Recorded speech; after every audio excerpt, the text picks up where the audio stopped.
నమస్కారం. ఈరోజు మనం ఒక అసాధారణ గణిత మేధావి శ్రీనివాస రామానుజన్ గురించి కొంచెం లోతుగా తెలుసుకుందాం. నమస్కారం. అవును, ఆయన జీవితం నిజంగా ఒక స్ఫూర్తిదాయకమైన ప్రయాణం. అసలు ఏ అధికారిక శిక్షణ లేకుండానే గణితంలో ఇంత గొప్ప కృషి చేయడం అంటే ఊహకు కూడా అందదు. మన దగ్గరున్న జీవిత చరిత్ర సమాచారం నుంచి ఆయన కథను చూద్దాం. ఖచ్చితంగా. ప్రతిభ, పేదరికం, ఆ తర్వాత గుర్తింపు కోసం పోరాటం, చివరికి ప్రపంచ ఖ్యాతి అన్నీ ఉన్నాయి ఆయన కథలో. ముఖ్యమైన విషయాలు, కొన్ని ఆసక్తికరమైన గణిత విశేషాలు కూడా మాట్లాడుకుందాం. రామానుజన్ చిన్నతనం నుంచి చాలా చురుగ్గా ఉండేవారని విన్నాం కదా. అవునవును, 11 ఏళ్ల వయసులోనే కాలేజీ విద్యార్థుల కన్నా ఎక్కువ గణిత పరిజ్ఞానం ఉండేదట. అప్పుడు ఆయనకు ఎస్ఎల్లోని పుస్తకం, ఆ తర్వాత జిఎస్ కార్ రాసిన ఆ 5000 సిద్ధాంతాల పుస్తకం దొరికాయి కదా. అదే సినాప్సిస్ ఆఫ్ ఎలిమెంటరీ రిజల్ట్స్. అదే ఆయనకు పెద్ద ప్రేరణ. కానీ సమస్య ఏంటంటే గణితం మీదున్న ఇష్టంతో వేరే సబ్జెక్టులు పట్టించుకోలేకపోయారు, అంతేనా? సరిగ్గా అదే. దానివల్ల స్కాలర్షిప్ పోయింది, కాలేజీ చదువు ఆగిపోయింది. అది నిజంగా కష్టకాలం. భారతదేశంలో అప్పట్లో ఆయనకు సరైన గుర్తింపు కూడా రాలేదు కదా. రాలేదు. చాలా పేదరికం అనుభవించారు. మద్రాసు పోర్ట్రస్లో క్లర్క్గా చేరారు. అయినా గణితం వదలలేదు. అస్సలు వదలలేదు. ఖాళీ సమయం దొరికితే చాలు లెక్కలే. తన ఆవిష్కరణలన్నీ నోట్బుక్స్లో రాసుకునేవారు. ఆ నోట్బుక్స్ ఇప్పటికీ చాలా ఫేమస్ కదా. అవును, అందులో రుజువులు పూర్తిగా ఉండేవి కావంట. అంటే కాగితం వృధా చేయకూడదని కేవలం ఫలితాలే రాసేవారట. అక్కడ నుంచే కథ ఆసక్తికరంగా మారుతుంది. 1913లో కేంబ్రిడ్జ్ ప్రొఫెసర్ జిహెచ్ హార్డీకి ఉత్తరాలు రాశారు. అవును, తన సిద్ధాంతాలు కొన్ని పంపించారు. అంత పెద్ద ప్రొఫెసర్ ఎక్కడో భారతదేశం నుంచి వచ్చిన పరిచయం లేని వ్యక్తి రాసిన ఉత్తరాలు చూడటం కొంచెం ఆశ్చర్యంగా ఉంది. నిజమే. మొదట హార్డీ కూడా పట్టించుకోలేదు.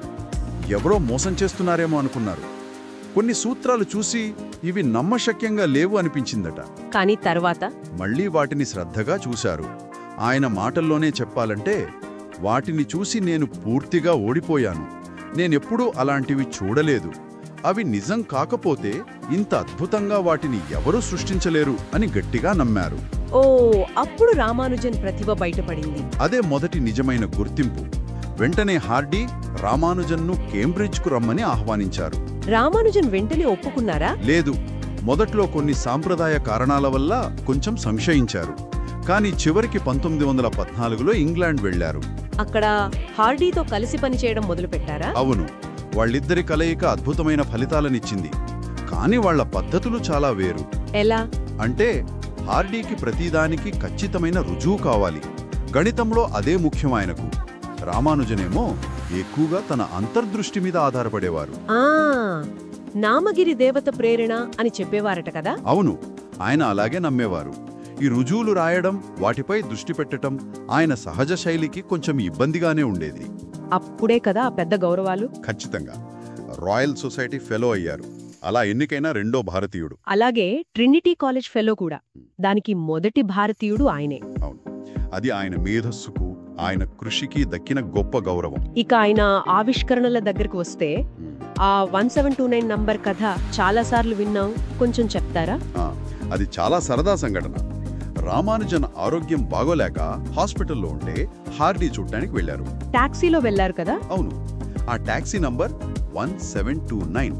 హార్డీకి అదేదో డల్ నంబర్లా అనిపించింది. ఈ 1729 చాలా బోరింగ్ నంబర్ అని రామానుజన్తో అన్నారు. వెంటనే రామానుజన్ లేదు లేదు, అది చాలా ఆసక్తికరమైన సంఖ్య.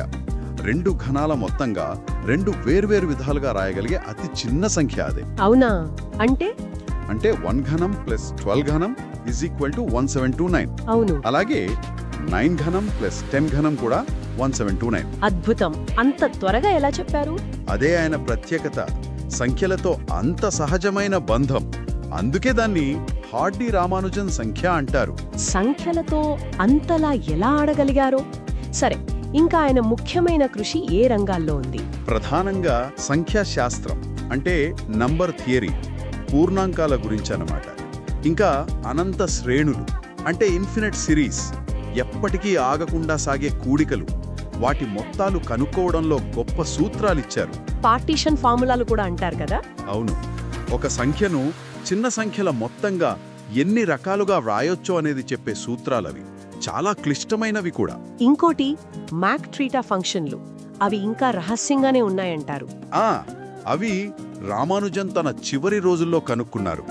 చాలా కాలం వాటి ప్రాముఖ్యత ఎవ్వరికీ పూర్తిగా అర్థం కాలేదు తెలుసా. ఓ, ఇప్పుడు వాటిని గణితంలోనే కాదు, ఫిజిక్స్లో కూడా, స్ట్రింగ్ థియరీ లాంటి వాటిల్లో వాడుతున్నారు. ఆయన దూరదృష్టికి అది నిదర్శనం. నిజానికి ఆయన నోట్బుక్స్లో ఇంకా ఎన్నో పరిష్కరించని సమస్యలున్నాయి. కానీ ఇంత గొప్ప మేధావి ఎక్కువ కాలం మనతో లేకపోయారు. అదే విచారకరం. ఇంగ్లాండ్ వాతావరణం పడలేదు, సరైన ఆహారం దొరకలేదు, అనారోగ్యం ఎక్కువైంది.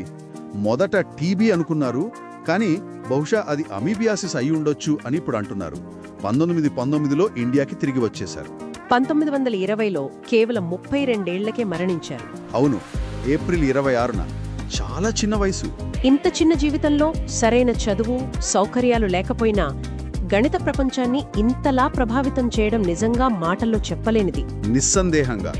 హాడీ ఒకసారి అన్నారు, రామానుజన్కి గనక 16 ఏళ్లకే ఆధునిక గణిత పద్ధతులు తెలిసి ఉంటే బహుశా ఆయన తన కాలంలో ప్రపంచంలోనే గొప్ప గణిత శాస్త్రజ్ఞుడు అయ్యేవారేమో అని. నిజమే.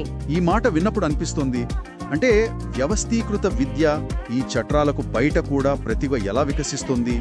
బహుశా మన చుట్టూ కూడా గుర్తించబడని రామానుజన్లు ఎంతమంది ఉన్నారో, వాళ్ళని ఎలా గుర్తించాలి అనేది మనం ఆలోచించాల్సిన విషయమేమో.